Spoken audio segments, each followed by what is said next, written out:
Intense to near all-time record high temperatures across the state of Texas over the next 2 days. It's been hot, we know that, but unfortunately it's about to get worse again, along with the possibility of some tropical mischief next week. Rain chances for some? Let's talk about it in this Thursday edition of Texas Weather Roundup.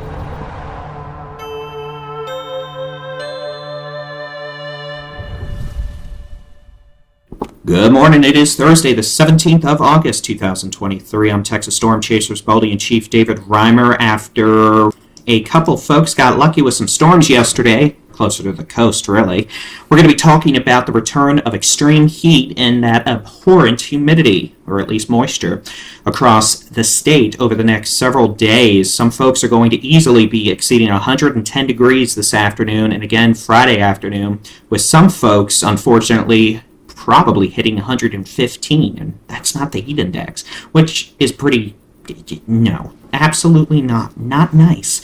But we're also going to be dealing with the potential for wildfires and the chance for some tropical mischief next week. Let's see if we can't keep this video under 10 minutes. Let's start off taking a look at the upper level map for today. This is going to be this afternoon. Big old heat dome starting to move back east from the four corners of the southwest United States. That's going to continue moving east tomorrow into Saturday.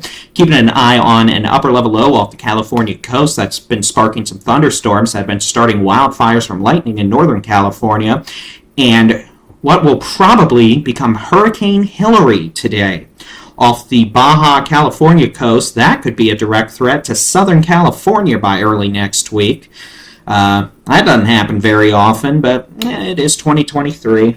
At this point, it's just best to smile and wave and pretend we actually know what we're talking about, when in reality, it's always a Monday. It's not a Monday, but it's always a Monday.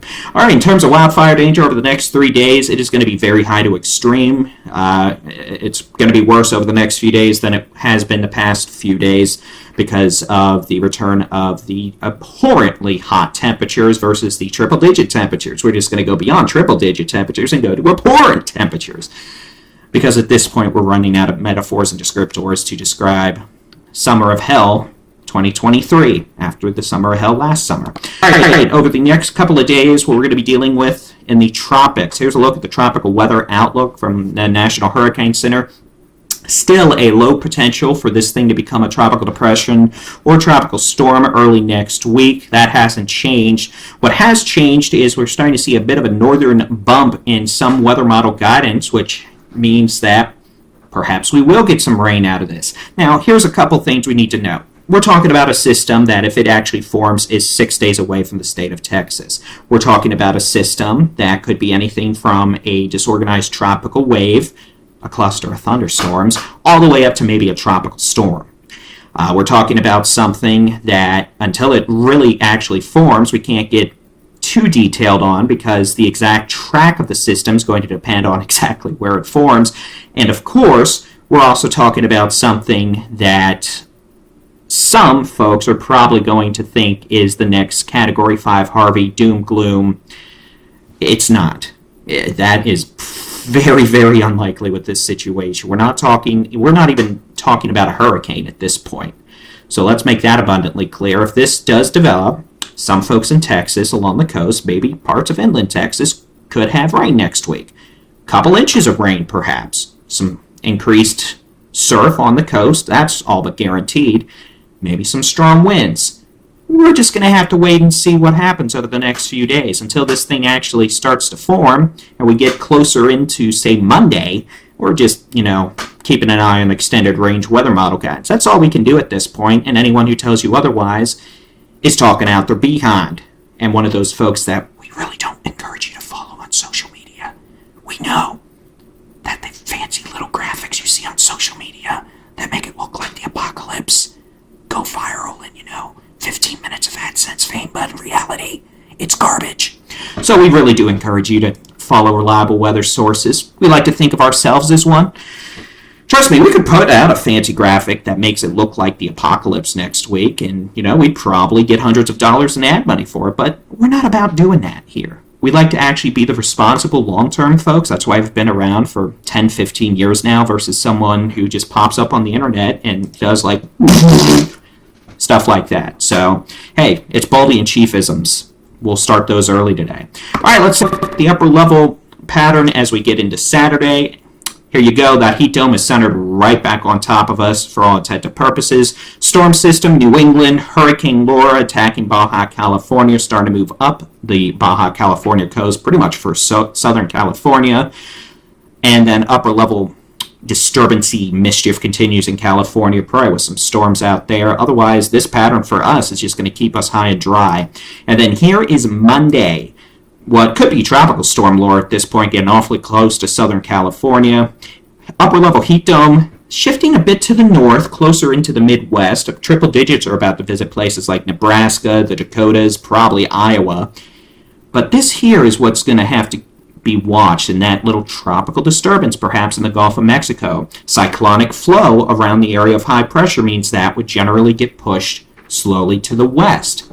How strong that high pressure is, exactly where it's located, will dictate when that west turn or even a northwest turn takes place to follow that cyclonic flow around the area of high pressure. If this high shifts further north, that may actually steer it further northwest, more of a threat to the upper Texas coast, Louisiana.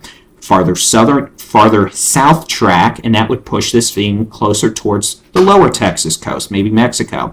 And again, we're talking about something that hasn't even formed yet, and is probably not going to be a big-time hurricane, even if it does form perhaps a tropical depression or a tropical storm. That being said, we're also going to be mindful of the fact the Gulf of Mexico sea surface temperatures are near 90 degrees Fahrenheit right now, meaning it's bath water, meaning if something does try to form, well, let's just say we're going to be mindful of the fact it may try to do so somewhat quickly. So we'll keep an eye on it over the next few days. But at this point, there's no need to go changing plans, freaking out, doing anything of the sort. We're just keeping an eye on it here, you and us and the couple other 100 folks who may watch this video. Today's high temperature forecast, 108 to 110 in DFW, 111 in Wichita Falls. That's 112 in Graham, 108 in Austin, 107 in San Antonio, 102 in Houston, 103 in Tyler, 97 in Texarkana, 105 in McAllen, 105 Corpus Christi, 102 in Amarillo, 104 in Lubbock.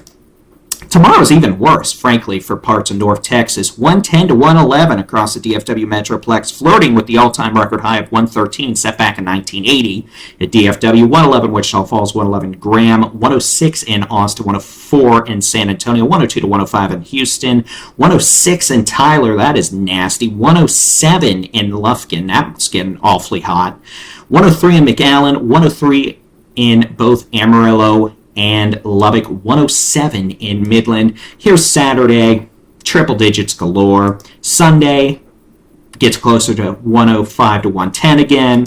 And then here's Monday at this point, triple digits with some slightly less hot conditions across the western half of the Texas Panhandle, West Texas, and the far West Texas, where we have only 90s. I know, only 90s.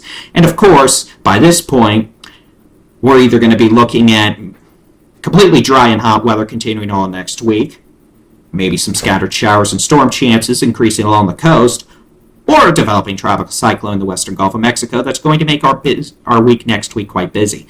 What's going to happen, we'll just have to wait and see, but hey, we're at 8.5 minutes. We are almost done. Let's get this done before 10 minutes because I don't want another 10-minute video. It is going to be a interesting weekend and week ahead. Perhaps we will be doing Texas weather roundups both Saturday and Sunday. We normally take the weekend off, but again, we'll keep an eye on things here. As always, you can do the same by downloading the free Texas Storm Chasers mobile app. We send out push notifications with these videos if you enable them, along with interactive weather radars. You can get your local weather forecast straight from National Weather Service data, meaning, hey, you want your local weather forecast for your neighborhood? Go for it. Storm chasing videos, all that fun stuff, and as always, visit us on the web, TexasStormChasers.com. Thanks for watching us on the Texas Weather Center YouTube channel. Be sure to hit that subscribe button. Not 10 minutes yet, but we're going to be done anyway, so we'll have the next video out by 7 a.m. on Friday. Y'all make it a good Thursday. Stay cool. God bless.